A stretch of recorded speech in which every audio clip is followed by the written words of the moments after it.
नमस्ते दोस्तों, मेरा नाम है शरद चौधरी और आप सभी का स्वागत है अवेयरनेस स्टेप में। तो दोस्तों, मैंने कुछ टाइम पहले कंप्यूटर बेसिक्स की वीडियोस स्टार्ट करी थी, लेकिन कुछ वजह से मैं उन वीडियोस को जो है रिज्यूम नहीं कर पाया। तो आज से मैं उन वीडियोस को दोबारा से रिज्यूम कर रहा हूं। तो ये कंप्यूटर बेसिक्स में 7th वीडियो है। इस वीडियो में हम ये बात करेंगे what is file system, file system क्या होता है कंप्यूटर में और कितने टाइप के फाइल सिस्टम आपके पास होते हैं। तो चलिए शुरू करते हैं।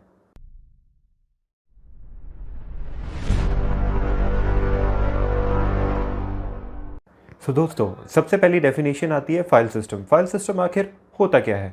तो इसकी बेसिक सी डेफिनेशन है, फाइल सिस्टम बेसिकली डिफाइन करता है कि किसी भी पर्टिकुलर फाइल को नेम कैसे किया जाएगा, उसको स्टोर कैसे किया जाएगा, और अगर जब भी उसका भी फाइल की रिक्वायरमेंट है तो उसको रिट्रीव कैसे किया जाएगा। तो ये एक बेसिक सी डेफिनेशन है। आई एम प्रीटी श्योर कि काफ़ी बंदे जो है कन्फ्यूज़ हो गए होंगे कि यार ये फाइल सिस्टम तो अभी भी हमारे पल्ले नहीं पड़ा।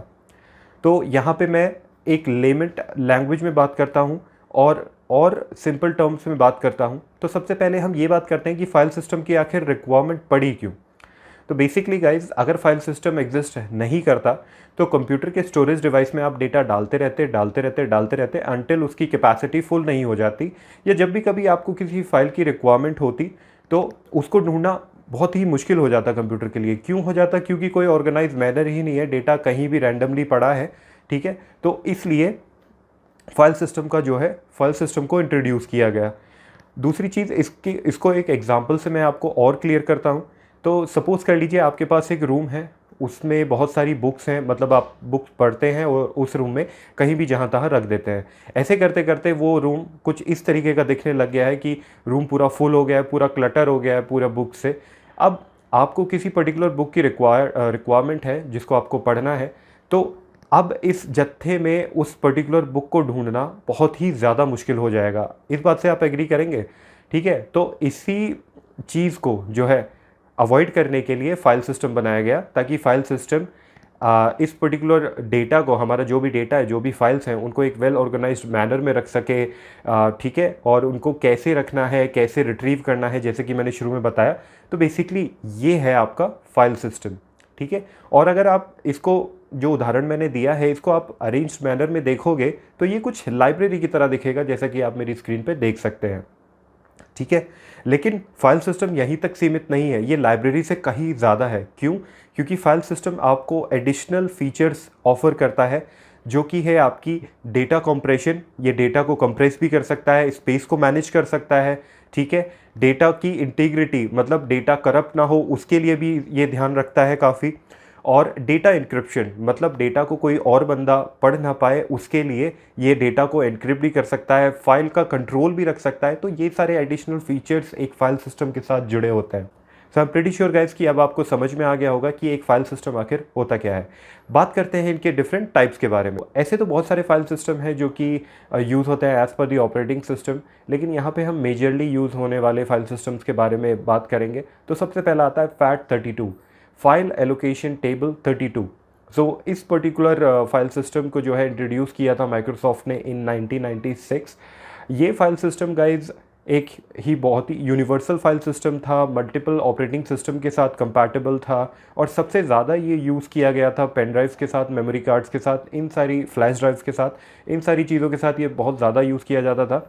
और दैट्स द रीज़न ये बहुत ही ज़्यादा यूनिवर्सल था। लेकिन इसकी अपनी कुछ लिमिटेशंस भी रही हैं।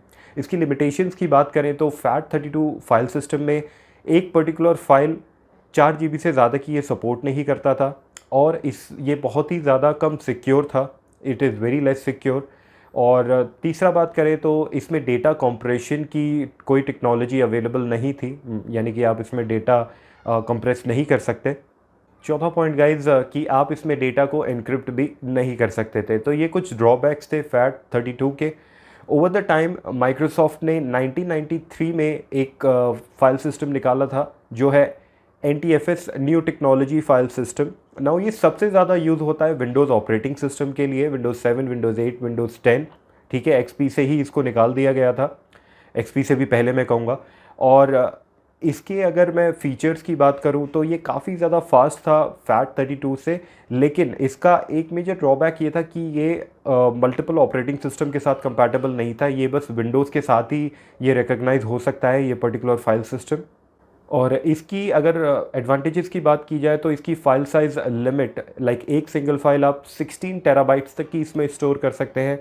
ये ज़्यादा सिक्योर है आपका FAT32 से, एंड ये फाइल्स को कंप्रेस भी कर सकता है और ये फाइल्स को इनक्रिप्ट भी कर सकता है। Last but not the least guys, हमारा फाइल सिस्टम है exFAT। इसे कहते हैं एक्सटेंसिबल फाइल एलोकेशन टेबल। तो यहाँ पे ये माइक्रोसॉफ्ट ने इसको इंट्रोड्यूस किया 2006 में, ये काफ़ी लेटर ऑन इंट्रोड्यूस्ड हुआ था। इसको सक्सेसर बताया जाता है FAT32 फाइल सिस्टम का। क्यों बताया जाता है? क्योंकि ये भी कंपैटिबल है majority of the operating systems के साथ, और ये आपकी फ्लैश ड्राइव, पेन ड्राइव, इनके साथ थोड़ा ज़्यादा पॉपुलर है। ठीक है, इसी पर्पस के लिए इसको बनाया गया था, इसे सक्सेसर बनाया गया था FAT32 का, क्योंकि FAT32 में काफ़ी रेस्ट्रिक्शंस थे जैसे कि मैंने आपको बताया।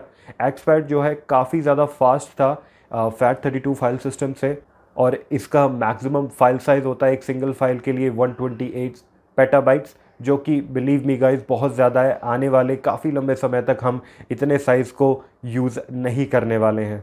सो दोस्तों, ये थी वो वीडियो जिसमें हमने आपको फाइल सिस्टम क्या है वो एक्सप्लेन किया, उसके डिफरेंट टाइप्स एक्सप्लेन किए। अगर आपको ये वीडियो अच्छी लगी तो please hit the like button guys, नहीं अच्छी लगी तो डिसलाइक कर दें। ज़्यादा से ज़्यादा हमारी वीडियो को शेयर करें, हमारे चैनल को सब्सक्राइब करना ना भूलें, क्योंकि मैं ऐसे ही कूल टेक कंटेंट लेके आता रहता हूँ। वीडियो को देखने के लिए आपका बहुत बहुत धन्यवाद। मिलते हैं आपसे अगले वीडियो में।